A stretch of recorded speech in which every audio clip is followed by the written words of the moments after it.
How's it, guys? Welcome back to another video. For today's video, we'll be installing my new wheels. So if you guys don't know what wheel this is the Konig hypergrams. The specs I got is 18 by 8.5 plus 45 offset. And then for the tires, I went with the Continental Extreme Contact DWS 06, I believe. And then for that size, I got 235/40. All right, let's put this on carefully, just in case it doesn't fit and I need to return them. Sick. I was so excited to throw these wheels on, I forgot about the hub rings.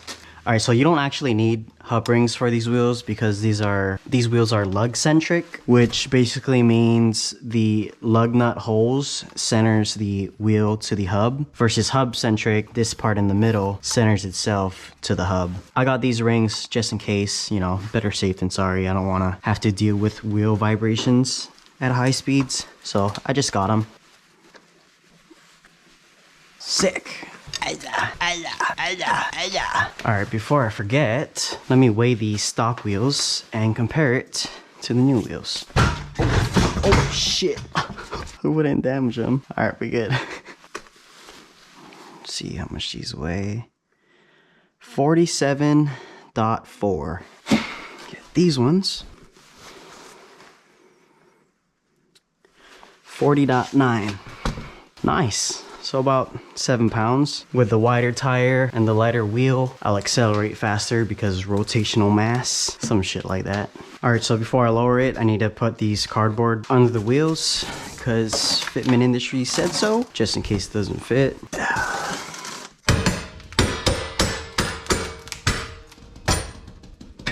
Oh shit.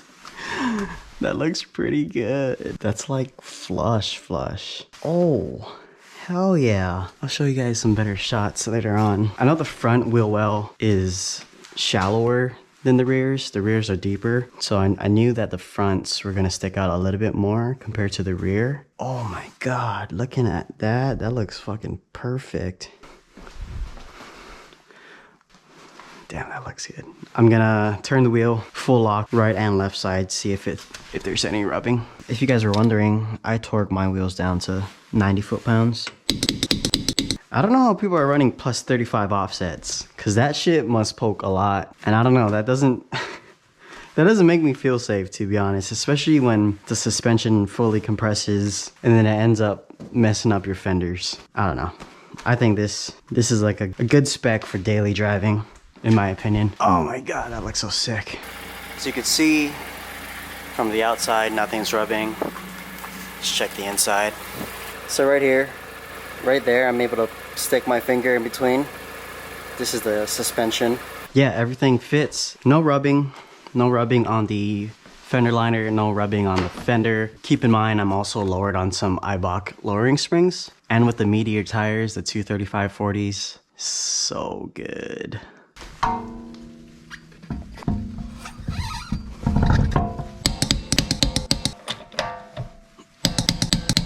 I'm pretty sure that the rears are gonna sink in a little more than the fronts.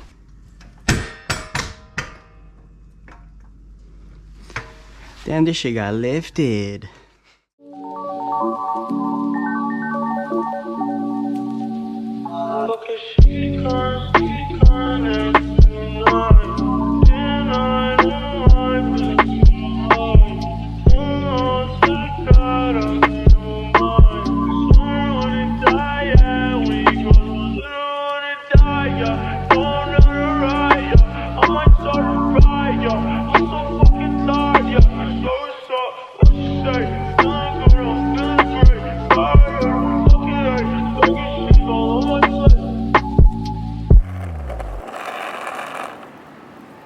Alright guys, so here she is. Hopefully I got some good cinematic shots of her. So the reason why I got the hypergrams is because they're affordable, lightweight, and they're strong. If you guys didn't know, there it is right there.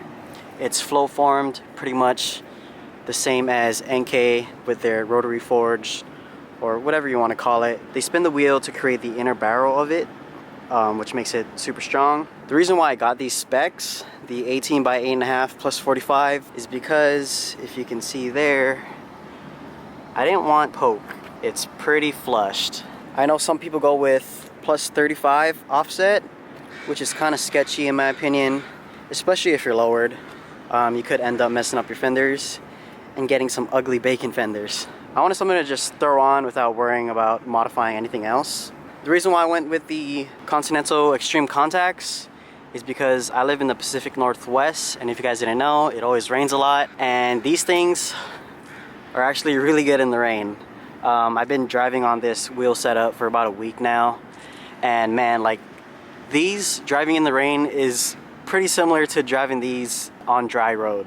It's pretty nuts. The hype is real with these Continental Extreme Contacts. For sure recommend these. So what inspired me for the look of my car is Time Attack, Autocross, whatever you want to call it. Hopefully one day I'll bring this car on the track. But yeah, let me know what you guys think about her.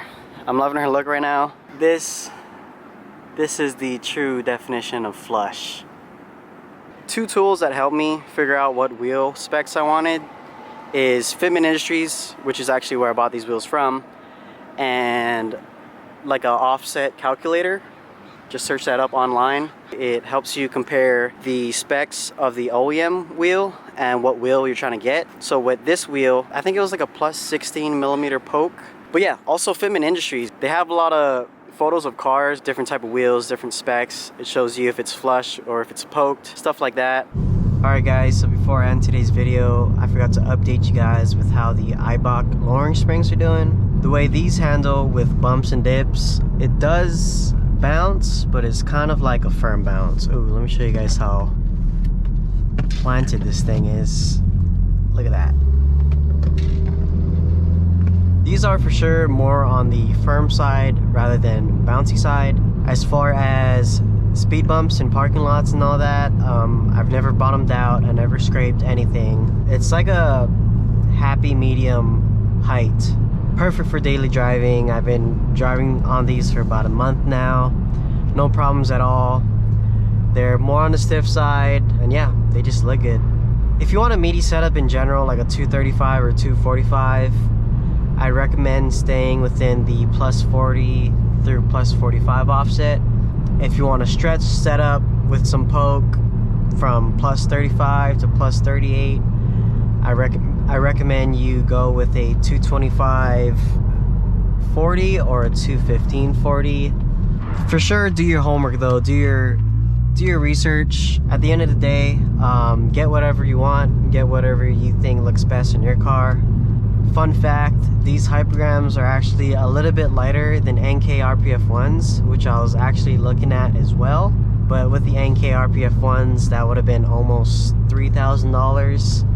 I got these hypergrams with the tires for about 2,300 bucks. Hopefully you guys enjoyed the video. Hopefully it helped you guys kind of decide what you want for your tire setup or your wheel setup. If you have any questions with wheel specs, go ahead and put it in the comments below. I'll be happy to answer them. If you enjoyed this video, please give it a thumbs up. If you want to see some more videos, please go ahead and consider subscribing. I don't know when I'm going to be posting a next video. I'm kind of at a standstill right now, but I do know I'm going to get the JB4 tune. Thanks for watching today's video. I'll see you guys in the next one, whenever that comes out. Shoots.